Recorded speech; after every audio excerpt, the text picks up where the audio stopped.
부활절을 맞이해서 예배에 참석한 모든 분들에게 부활의 은총과 위로와 치료가 임하는 복된 시간 다 되시기를 주의 이름으로 축원합니다. 오늘 말씀의 제목은 부활의 영원한 완전한 뒤집기라는 제목으로 마가복음 16장 1절부터 8절의 말씀을 선포하기를 원합니다. 플라시보 효과가 있습니다. 이 가짜 위약이 진짜 약처럼 효과가 있는 것을 플라시보 효과라고 합니다. 배가 아픈데 소화제를 먹어도 배가 낫는 그런 일이 벌어집니다. 아니면 옛날에는 영양소 같은 거를 배가 아플 때 이게 배가 안 아프다라고 주어지면 낫습니다. 정신적인 부분에 많은 것들이 이렇게 위약을 줘도 치료를 받아가지고 우울증도 이길 수 있는 것들이 내가 먹었다, 내가 약을 먹었다 이런 생각 가운데 기분이 산뜻해지고 좋아진다라고 하고 있습니다. 오늘도 예수 부활에 대한 것을 이런 플라시보 효과일까, 아니면 마약 같은 걸까, 진짜일까, 신화일까, 아니면 우리가 정말 확실히 정말 믿고 내가 좀 변화된 삶을 살아야 될까? 내 문제는 뭘까? 내 눈물은 뭘까? 부활하고 연결시키고 있는가? 부활과 나는 동떨어져서 살고 있지는 않은가? 오늘 말씀을 통해서 우리가 하나님의 교훈을 좀 찾고자 원합니다. 예수 부활은 완전한 영원한 뒤집기라고 말하고 있습니다. 왜냐하면 부활하신 주님이 이 땅에서 인간이 이길 수 없는 사망을 이기시고 예수 부활하셨기 때문에 그렇습니다. 왜냐하면 부활하신 예수님이 사망 권세를 이기시고 영원히 완전히 이제 영생으로 갈 수 있는 길을 완벽하게 만들어진 사건이 있기에 예수 부활은 완전한 뒤집기요, 영원한 뒤집기라고 할 수가 있는 겁니다. 오늘도 이 영원한 뒤집기가 여러분 가운데도 찾아가는 은총의 시간 되시기를 바랍니다. 오늘 본문은 이렇게 시작합니다. 마가복음에서 16장에서 1절에 안식일이 지나매 막달라 마리아와 야고보와 어머니 마리아와 또 살로메가 가서 예수께 바르기 위해서 향품을 사다 두었다가 라고 말을 합니다. 어제 금요일날 밤에 저녁 때 오후 3시에 예수님이 돌아가셨고 부자였던 아르바다 요셉이 빌라도 총독에게 가서 요청하자 3시에 시체를 내려놓고 6시 해질 때 그 다음날은 대명절 6월절이 오기 때문에 안식일이 오기 때문에 성급하게 3시간 만에 예수님이 죽으신 골고다 언덕에서 아리마다 새 무덤에 안장해 주셨습니다.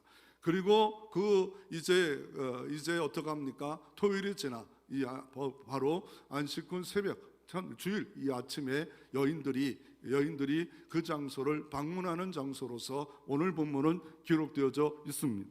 오늘 본문은 여인들의 이름이 기록되어 있습니다. 이 막달라 마리아, 야고보의 어머니 마리아, 또 살로메 이런 사람들이 있었다라고 말합니다. 이 마리아라는 말은 이렇게 많을까? 구약의 모세의 누이 미리암이 히브리어로 기록되어 있고 이거를 헬라어로는 마리아라는 뜻을 갖고 있기 때문에 존경하는 인물들을 가문에서 많이 쓰고 있어요. 모세도 많이 쓰고 지금도 아브람도 많이 쓰고 있고 베드로도 많이 쓰고 있지 않습니까? 다윗은 더 많이 쓰고 있는 이름 중에 돌림자로 계속 돌려갑니다. 그래서 미리암 했던 것이 마리아라. 이 집도 마리아, 저 집도 마리아, 다 마리아가 있었어. 그런데 오늘 본문은 3명으로 기록되어 있지만 똑같은 예수님의 생애를 기록했던 것이 공관복음인데 마태, 마가, 누가복음, 누가는 의사가 기록되어 있지요. 그리고 요한복음까지 4복음서에 이론이 달라요. 예를 들어서 마가복음은 3명이 등장하고 마태복음은 막달라 마리아 이외에 다른 마리아 그 정도로 기록되어 있고 누가복음은 본문과 거의 같게 이렇게 기록되어져 있습니다. 그리고 살로메라는 여자가 없고 또 요한나라는 여자가 이렇게 등장합니다. 그리고 요한복음은 막달라 마리아 혼자만 기록되어 있습니다. 이런 것을 볼 때 여러분은 어떤 생각이 기록되어 있습니까? 성경은 역사적으로 사실적으로 기록한 책인데 왜 다를까? 생각해 보셨습니까? 네 복음서를 비교하면서 왜 예수님이 안식 후 첫날에 등장했던 인물들이 마태가 다르고 마가가 다르고 누가가 다르고 요한이 다릅니까? 예, 다릅니다. 이름이 다른데 실제적으로는 같은 사람들이 왔는데, 이 기록자가 누굽니까? 마가라는 사람은 청년이었습니다. 성경에 보면 마가복음에 예수님이 십자가에 죽고 그러자 자기도 본병당할까봐 혼님으로 이불을 덮었다가 도망치다가 알몸으로 도망친 사람이 마가입니다. 겁쟁이였습니다. 두려움이 없습니다. 이 사람이 베드로의 함께 이렇게 사역을 감당하다가 마가를 기록했기에 자기가 쓸 이유가 있는 사람들만 쓰여진 겁니다. 누가라는 사람은 유일하게 헬라 사람이에요. 이방인이에요. 그 사람은 나름대로 써줬고, 요한은 제일 나중에 오랫동안 사셨다가 썼고, 마태도 나름대로 썼는데 뭘 가장 핵심으로 쓰고 있습니까? 예수님이 부활했다, 충격적이다, 놀랍다, 대단하다, 위대하다, 대반전이다, 뒤집기다, 이거는 뭐 상상을 초월하다. 모든 사람이 한 번 주는 것은 정하신 것이요, 아담 이후에 다 죽었는데 예수님만이 무덤 문을 여시고 살아나셨다. 이걸 기록하기 위해서 여인들의 초점을 안 두고 여인들 중에 막달라 마리아가 가장 많이 등장하고 있는데, 이렇게 기록되어져 있고, 그래서 역사적 사실로 기록하더라도 이름이 조금 왔다 갔다 한다고 해서 문제는 없다고 생각이 되어집니다. 그런데 오늘 본문의 가장 공통점은 뭐예요? 막달라 마리아 같은 여인이에요. 여인들이 구약에 보면 법정 증인 수가 있어요. 두 사람이 있어야 돼요. 최하 두 사람이 남자들이 둘이에요. 근데 예수 부활의 증인은 여자들로 기록하고 있다는 게 반전입니다. 2000년 전에 유대 사이에 완전히 장아찌처럼 유대 문화와 유대 이스라엘 나라 문화가 있었던 그 당시에 성경은 여자들로 증인을 먼저 세우고 있다는 것이 우리의 생각을 깨고 있다는 사실을 우리가 알 필요가 있습니다. 그 중에 막달라 마리아는 어떤 사람입니까? 7 귀신 들려서 정말 흉악한 사람이었어요. 7 귀신 들어서 동네에 아주 이름난 여인이었어요. 불쌍한 여인이었어요. 슬픈 여인이었어요. 근데 예수님이 치료하셨고 그리스도의 사랑을 느꼈기에 어떻게 합니까? 부활한 안식 후 첫날 새벽에 동틀 때에 일찍이 어떻게 합니까?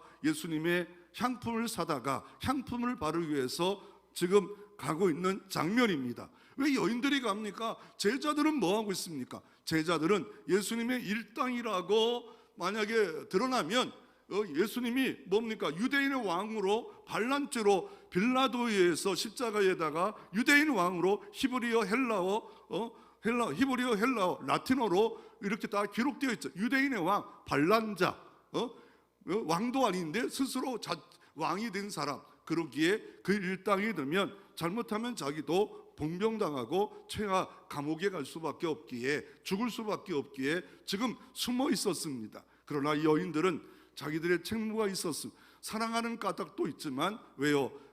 3시간 만에 시체를 내려서 그 아리마다 요새에 돌문을 옮기고 그리고 세마포로 싸고 아무리 막 서둘러도 쉽지는 않았을 겁니다. 그래서 향유를 붓니다. 돌무덤 안에 왜 향유를 붓습니까? 유대인의 장례법은 평토장이 있는 땅에 묻는 서민들의 장례법이고, 예수님은 이사야 53장에 보면 부자의 묘실에 묻혔다는 예언의 말씀을 이루기 위해서 아리마대 요셉이라는 사람이 차례대원 공의원, 정치권, 지금 말하는 국회의원도 되고 그 당시에 또 재판도 겸했던 그 사람 중에 하나였고, 공의원이 있고 부자였던 사람이 예수를 믿었어요. 그래서 예수 죽이는 것도 반대했고 이제 빌라도에게서 시체를 달라다가 안장시켰는데, 이제 여인들이 하는 일들이 있어요. 남자들은 장례를 다 준비하고 이런 거 돌무드로 옮기고 다 세마포를 이렇게 하고, 그리고 뭡니까? 향유를 바르는 전문가와 또한 곡하는 여인들을 사다가 일부러 곡하는 것이 유대인의 장례법이었습니다. 그래서 막달라 마리아가 아침 일찍이 이 여인들이 사랑하는 까닭도 되고, 더 나아가 아직 향유까지 발라서 냄새가 악취가 나서 1년 동안 이렇게 돌 위에다가 올려놨다가 뼈만 추리는 것이 뼈들만 추려서 자기 조상의 묘실로 돌아가는 것이 그들의 장례법이었기 때문에 그것을 하려고 갑니다. 그런데 여기서 그 여인들이 부활의 주님을 만납니다. 그런데 의심하지 않았습니까? 의심하고 있어요. 돌물을 누가 옮겨줄까? 그 큰 돌을 오늘 성경에 보니까 돌려져 있는데 심이 크더라. 그러니까 장정 한 4명, 5명이 옮겨놔야 될 돌인데 우리들 여인들 몇 명 가서 이거 옮길 수 있을까? 그런데 하나님은 때가 되자 돌문을 옮겨놨고 그를 지키는 군사들도 혼비백산되어서 없어져 있고, 그래서 어떻게 합니까? 벌써 돌문이 열려져 있게 가서 예수 부활을 목격하지만 예수님은 없고 한 청년이 천사가 나타나서 왜 이렇게 두려워하느냐, 놀라느냐, 그래서 막 기운이 빠져서 턱서 주저앉는 모습이 등장하고 여인들은 혼비백산해가지고 두려워서 돌아갔고 막달라 마리아에게 첫 번째 예수님이 등장해서 여인아 어찌하여 우느냐, 여인아 어찌하여 우느냐. 동산적인 줄 알고 예수님 시체가 어린 줄 모릅니다. 다시 그 음성을 들으니까 예수님인 줄 알고 라삐요 그러고 나서 베드로와 이 제자들에게 부활하신 예수님을 증거하자. 못 믿었다라고 하고 베드로와 야고보가 달려와서 보고 믿었어요. 그 내용이 오늘 본문에 마가복음 16장에 기록되어 있고 그 결론적으로 16장 15절에 이렇게 부활을 믿는 자들이 할 일이 뭡니까? 16절 15절에 또 이르시되 너희는 온 천하에 다니면서 만민에게 복음을 전파하라. 믿고 세례를 받는 사람은 구원을 얻을 것이요 믿지 않은 사람은 정지를 받으리. 정지받는 자와 구원받는 자가 복음을 증거할 때 이루어진다라고 말하고 있습니다. 예수 부활은 완전한 영원한 뒤집기인데 평범한 여인들에게 가장 먼저 나타나 주셨습니다. 7 들린 귀신에게 들렸던 이 여인에게 치료받았지만 나타나 주셨습니다. 오늘도 우리에게도 얼마든지 부활하신 주님이 나타날 수 있습니다.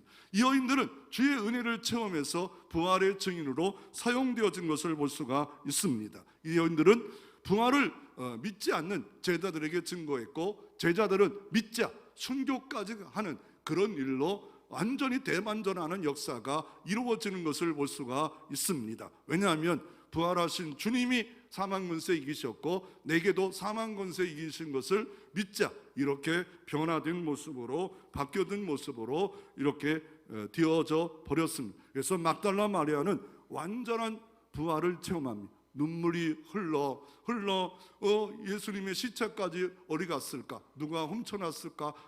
우리가 누가 어떻게 했을까? 그런데 그 부활하신 주님을 믿자.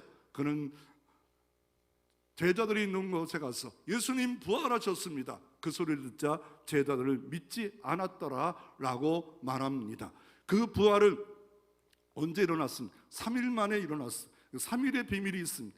여러분의 염려가 있습니까? 걱정이 있습니까? 근심이 있습니까? 침묵하시고 가만히 하나님만 바라보십시오. 십자가를 올려다 보십시오.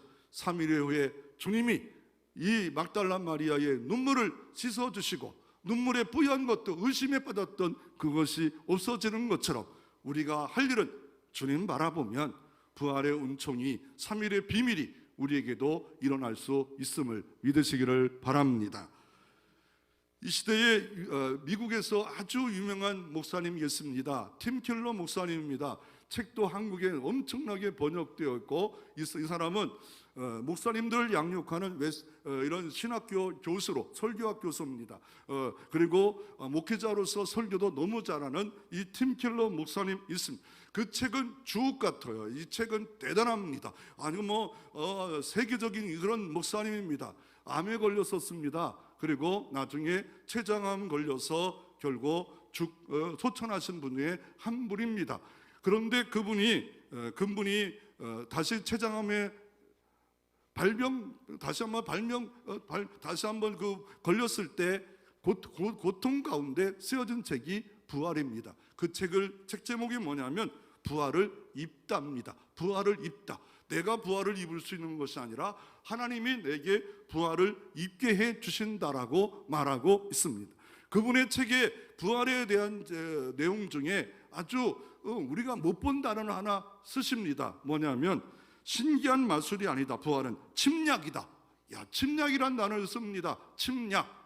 근데 이 침략이란 단어는 왜 침략했을까요? 하나님이, 예수님이 부활하셔서 내 안에 침략하셨다는 거예요. 거듭나게 하셨다는 거예요. 우리를 새롭게 했다는 거예요. 정말 이거 생각같이 못한 단어다. 부활은 우리가 죽음을 이기시고 승리하셨다, 이런 단어는 쓰고 있는데 이분은 침략이라는 단어를 갖다가 딱 써버렸어요. 침략. 그런데 이거 오해를 조금 가질 수 있지 않을까 하는 생각이 돼요. 북한이 남한을 침략했다, 강한 자가, 강도가 나를 침략했다, 이런 단어로 오해가 되기 때문에 주부에가 제가 글을 썼잖아요. 그분의 글을 딱 보면서 선한 침략으로, 복음의 침략으로 내 안에 입성해 주셨다, 이게 예수 부활이다 라고 그분은 그런 전제로 썼을 거예요. 그러나 독자들이, 안 믿는 자들이, 아니 예수님이 강제적으로 막 침략한 거야? 우리에게 들어온 거야? 라고 하는 오해를 가질 수 있게 선한 침략으로, 세상은 빼앗기려고, 세상은 정복하려고, 세상은 군림하려고 이렇게 오시지만, 침략하지만 예수님은 우리를 섬김으로 이 땅에 오셨습니다. 대속제물로 오셨습니다. 화목제물로 오셨습니다. 나를 섬기려고 주님이 오셔서 내 안에 입성하신 것이 예수 침략이요, 예수 부활의 은총입니다. 그래서 그분은 이렇게 말합니다. 예수 부활은 우리를 새 창조가 됐고 새 피조물이 됐기 때문에 현재도 새로워져야 되고 과거도 새로워져야 되고 미래도 새로워질 필요가 있다. 이거를 부활을 입은 사람들의 특징이다 라고 말합니다.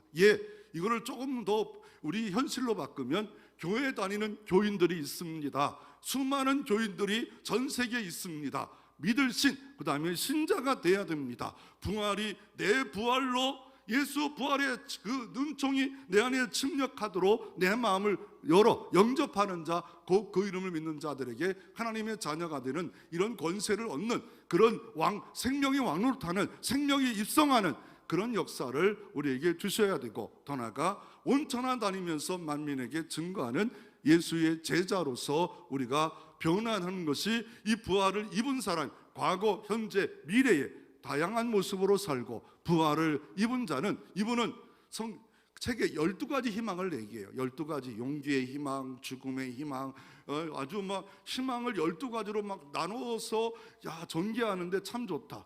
그런데 이것도 너무 나쁘다는 게 아니에요. 그러나 성경적 용어는 소망입니다. 부활, 소망, 산 소망. 세상 사람은 희망을 노래했지만 우리는 하나님을 근거해서 소망을 노래하는 거예요. 하나님을 근거해서 산 소망이 있다. 우리에게는 부활이 있다. 부활이 있다. 부활은 뭡니까? 현재 나도 부활을 입었고, 또 부활의 은총 가운데 있어서 치료도 주시지만 영생 부활을 미래에도 현재도 누릴 수 있음을 말하고 있는 겁니다. 요즘 피터슨이라는 사람은, 또 이분이 미국에서 목회를 하는데 이 두 책이 유명한 책입니다. 부활을 살다, 일상. 부활을 입은 자는 부활에서 일상에서 살아야 되는데, 마태복음 28장에 보니까 부활하신 주님을 만난 자는 경배하는 자도 있으나 오히려 의심하는 자도 많더라 라고 말했던 것처럼, 부활을 입은 사람의 첫 번째는 뭐냐면 경배입니다. 경배는 이렇게 모여서 예배하는 경배가 있고, 일상에 살면서 영적 예배, 몸을 들여지는 산자세 드리는 예배, 로마서 12장 1절에 너희 하나님의 자비하심으로 너희를 권하노니 너희를 산 제사로 드리라. 이는 영적 예배니라. 삶 속에, 내 모든 일상에, 내가 가지고 있는 직장 속에 예수 부활의 삶의 흔적이 고난 가운데도, 좌절 가운데도, 절망 가운데도, 질병 가운데도, 슬픔 가운데도, 눈물 가운데도 나타나는 것이 부활 가운데 살아가는 삶이라고, 요즘 피터슨은 한 책 30권 정도 이런 책을 썼는데 대단한 책으로서 이 시대에 인정받는 책 중에 하나입니다. 그러면 예수 부활은 뭘 뒤집었습니까? 이 예수 부활이라는 것이 뭘 뒤집었을까? 신약 성경의 헬라어는 아나스타스입니다. 아나스타스라는 말이 부활입니다. 이 부활은 뭐냐면 다시 일어서기, 죽음에서 부활, 자리에서 일어남, 죽음에서 일어남, 올림이라는 뜻을 갖고 있고, 국어 사전에서 보면 죽었다가 다시 살아남, 쇠퇴하거나 폐지한 것이 다시 성하게 됨, 또는 그렇게 함, 십자가에서 못 박혀 세상을 떠나 예수가 자신의 예언대로 사흘 만에 다시 살아나는 것이 이렇게 국어 사전에 정의하고 있습니다. 그러면 이게 신약의 부활이 이거예요. 구약의 부활이 많이 나와요. 그런데 이거를 구약을 우리가 헬라어로 기록된 게 아니라 히브리어로 기록되어서 오른쪽부터 알렙 달레 이렇게 쓰잖아요. 히브리어 39권은. 그런데 헬라어로 번역될 때가 있었어요. 누가 했냐면 헬라가 제국이 통치할 때 하나님도 안 믿는 알레소도 대저가 고고하게 미쳤어요. 세계를 정복하고 이 책에 너무 자신 갖고 더 많이 책을 자랑하고 싶어서 이집트의 알렉산더 대의 도서관에다가 고고학자를 모아놓고 고고학 책을 이게 현대 언어로 번역하는데, 아니 사람들이 히브리어를 몰라요. 고대 언어 아닙니까? 몰라가지고 어떻게 합니까? 이스라엘 나라에서 이스라엘 랍비 72명을 이집트의 알렉산더로 데리고 와서 성경을 번역합니다. 그때 번역한 것이 바로 헬라어 성경이에요. 그때 번역해서 바울이 어떻게 합니까? 구약을 그 어려운 언어를 알 수가 없었는데 알아가지고 어떻게 해요? 세계 복음 증거하는데 유럽 가서 헬라어로 구약을 촥촥 얘기하면 다 알아듣는 역사가 이게 헬라어로 번역한 알렉산더 대제의 공헌입니다. 하나님은 이방 사람을 통해서도 하나님의 일들을 감당하게 하시는 역사가 일어났습니다. 그래서 이 부활은 히브리어는 로이아 메댐입니다. 이거 말하면 죽음을 이겼다는 거예요. 그리고 영원히 살아있다. 죽음을 이겼다. 영원히 완전히 살아있다. 영원한 생명이다.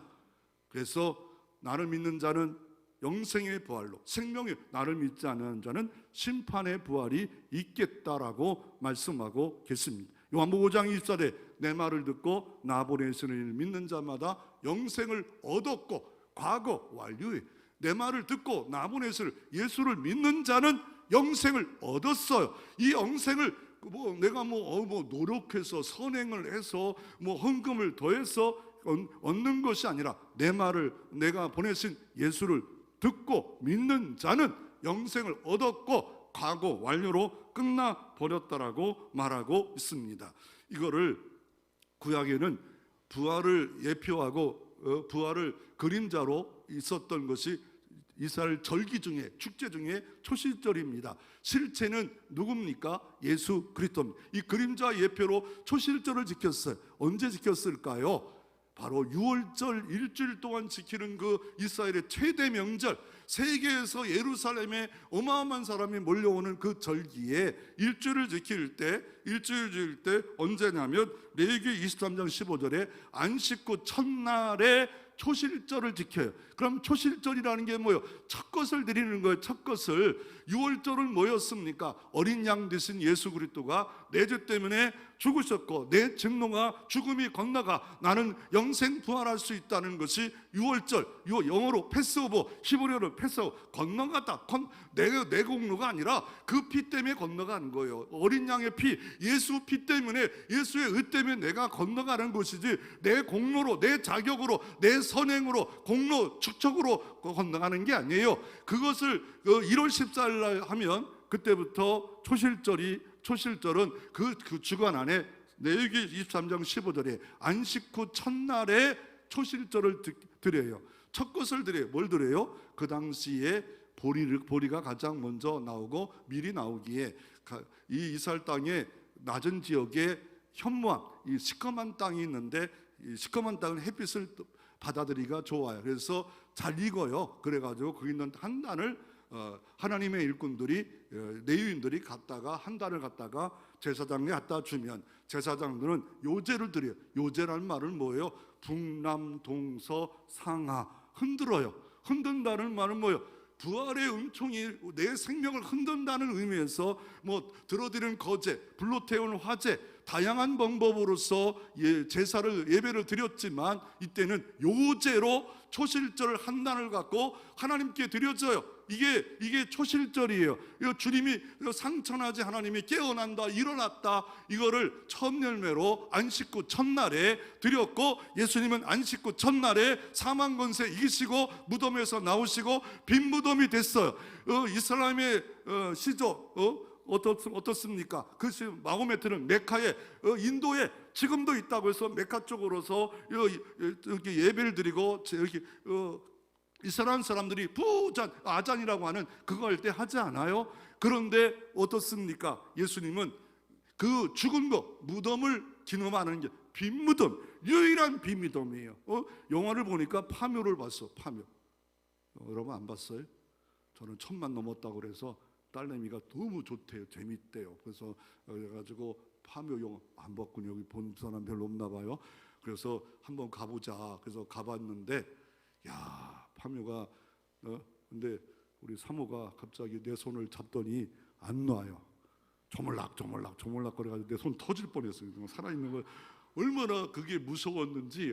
막 나는 괜찮은데 왜 이렇게 막 무서워가지고 정말 막 그냥 정신은 없어요. 왜냐하면 그런 것 같아요. 이 귀신에 대한 전설의 고향, 어린 썰에 너무 많이 들어가지고 전설의 고향 때문인지 모르지만 그 파묘가 있잖아. 막 귀신이 살아난다, 귀신의 애먹사, 뭐 그 무덤 갖고, 우리는 무덤 갖고 하는 종교가 아니에요. 무덤 갖고 하는 예수님이 살아나셨잖아요. 우리도 살아나셨잖아요. 그래서 이 초실절을 첫날 지키고, 그때부터 이게 한 단을 드렸다고 해서 이 단이란 말을 55매로 49매로 50일 동안 지켜서 오순절, 맥추절에 보리와 밀을 다 초실절을 드려요. 50일 동안 휘년이 50일인 것처럼 안식 777이 완전한 부활의 은총으로 성령 충만할 때 진정한 자유와 진정한 해방을, 진정한 기쁨을 누릴 수 있음을 50일 딱 지난 후에, 이게 초실절의 완벽한 모든 끝남을 뭐로 지키냐면 오순절, 칠칠절을 지킴으로 말미암아 이 절기를 마칩니다. 그래서 이 부활의 은총과 감격과 기쁨이 성령 충만할 때, 오순절에 성령이 사도행전 2장에 임하지 않습니까? 그래서 이 예수 부활은 결국 뭘 또 말합니까? 이 부활의 첫 열매가 예수님이 되셨듯이 우리도 예수님과 함께 부활할 수 있다.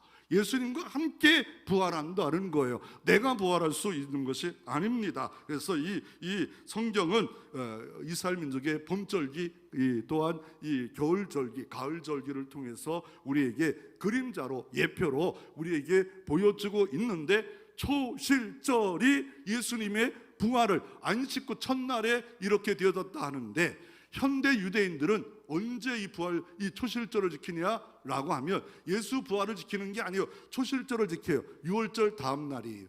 왜 그럴까요? 주일날 기독교인들이 이날을, 안식구 첫날을 레위기 말씀 갖고 지키니까 싫다는 거예요. 무조건 그 다음날에 지키고 있는 거예요. 왜요? 싫으니까. 주일날이 예수님 부활할 때인데 예수님도 믿지 않은 사람들이 왜 굳이 그를 지켜요? 현대 이스라엘 사람들은 유월절 다음날에 초실절을 지키는데 예수 부활의 의미가 아니에요. 그냥 첫거 드렸다, 첫 열매 드렸다, 이런 의미에서. 근데 주님은 안식구 첫날에 실체 그림자 예표였던 자기가 요제로 깨어나서 부활의 첫 열매가 되셨고, 그것을 모든 부활의 공동체에 있는 사람들은, 예수 공동체에 있는 사람들은 한 몸이 되어서 예수님이 일어나라 살아나라 하는 순간에 생명의 부활로 다 동참하는 은총을 주시겠다 약속했고, 그 약속이 여러분 것이 되시기를 바랍니다.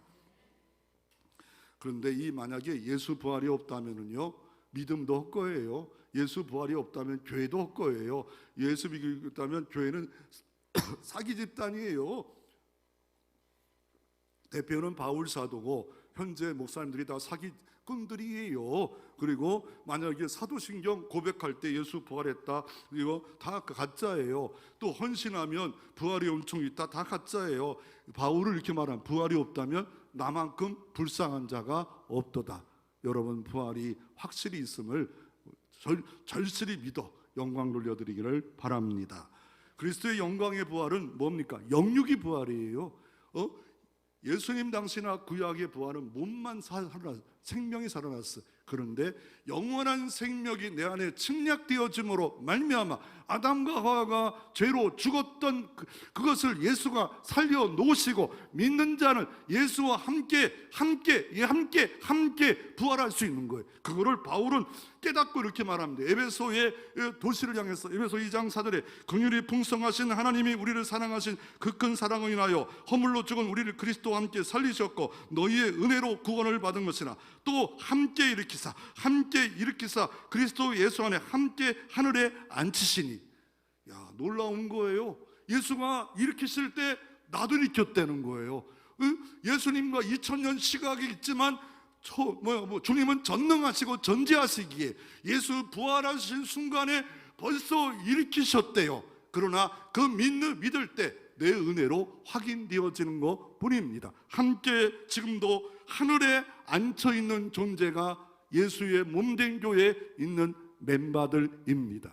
옆에 사람들이 대단한 사람들이에요. 대단한 티켓을 갖고 있는 사람입니다. 그래서 로마서 6장 5절에도 만일 우리가 그의 죽으심과 같은 모양으로 연합한 자가 되었으면 또한 그의 부활한 같은 모양으로 연합한 자가 되리라. 아멘. 주님과 함께 십자가의 은혜를 믿는 자는 부활도 같이 연합한 자가 되리라. 예수 부활, 내 부활입니다. 예수님이 사망을 이기셨고 영생 가운데 왕노릇하듯이 우리도 생명으로 왕노릇하는 역사가 주님 연합으로 이런 역사가 이루어 주십니다.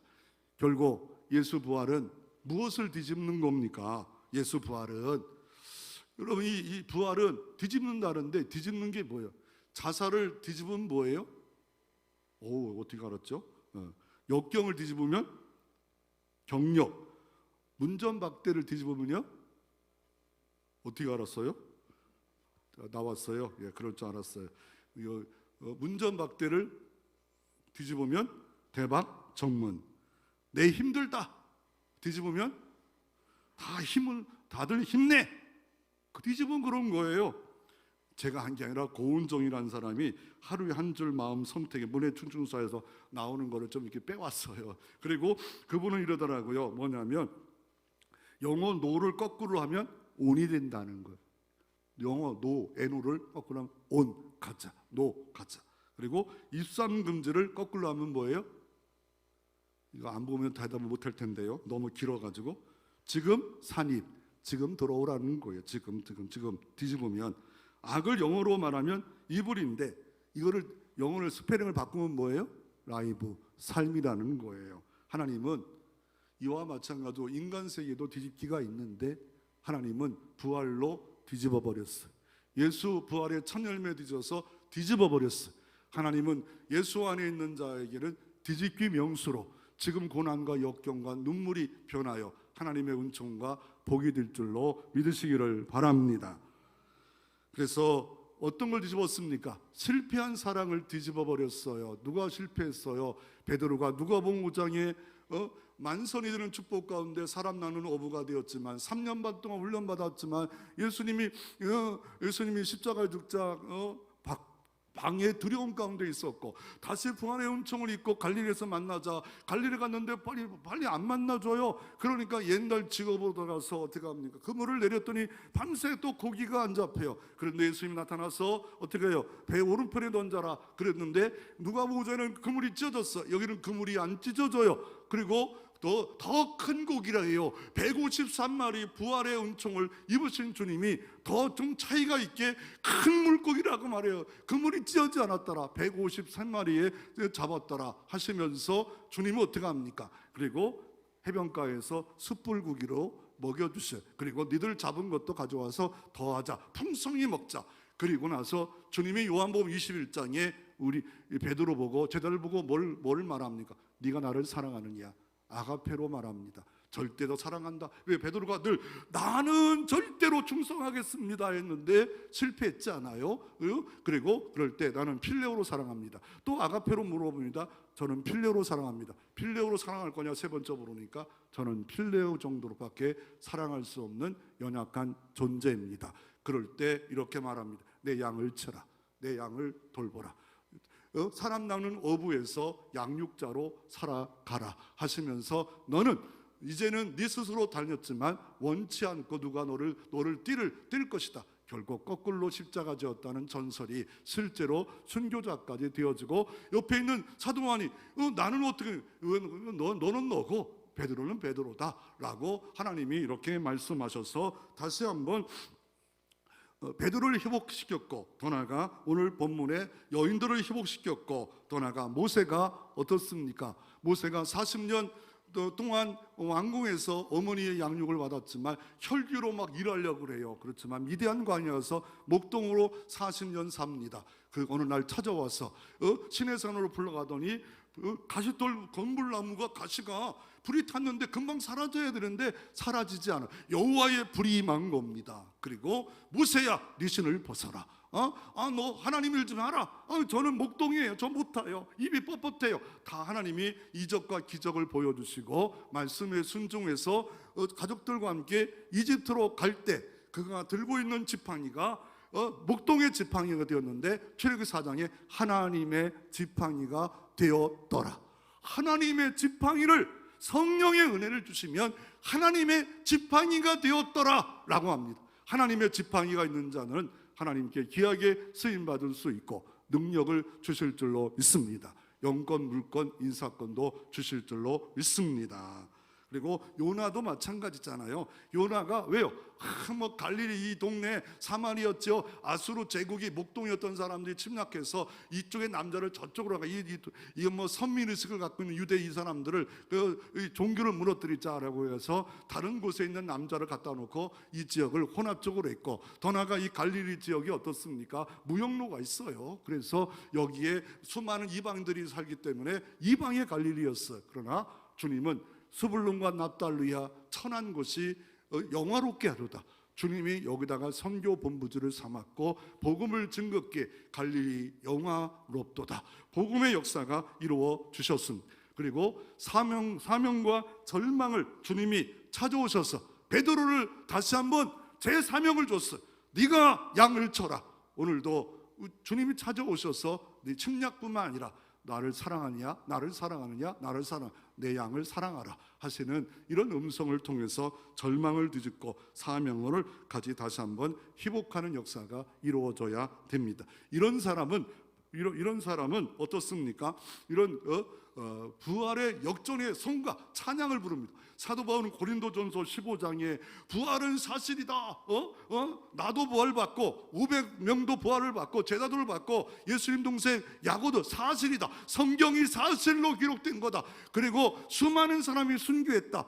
왜 그러냐라고 하면서 이렇게 고백합니다. 그런 찬양합니다. 사망아 너희 이기는 것이 어리니라. 사망아 너희 쏘는 것이 어리니라.